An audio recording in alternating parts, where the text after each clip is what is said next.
A new coalition has launched a nationwide effort. It's all to promote genetically modified organism and convince people that GMOs are safe to eat. KITV4's Laura Yamada shows us the pushback is already underway.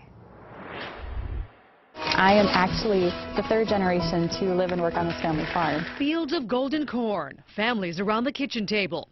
Words of comfort from moms growing genetically modified foods. And what's happening now is that process has simply been taken out of the field and into the laboratory. Common Grounds, a partnership between the corn and soybean industry, has gathered women farmers from around the country, willing to advocate for GMOs, saying they grow it, buy it, and want to talk about why.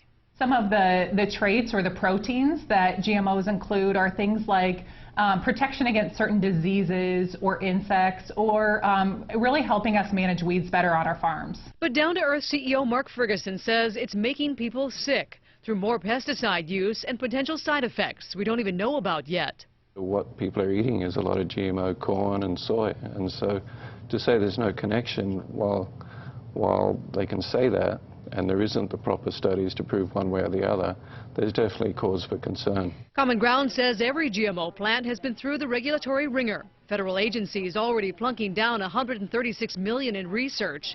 But Ferguson says the focus should be on organic farmers.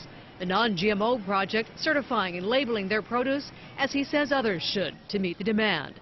They want labeling for GMO foods, but because the government isn't providing that, passing laws to require that. But with $7 billion unearthed so far and an estimated $2 billion more by 2050, the debate over how and what to feed the world will not end here. I want to make sure that, as a farmer, I want to make sure that my crops that I'm growing is safe for human consumption.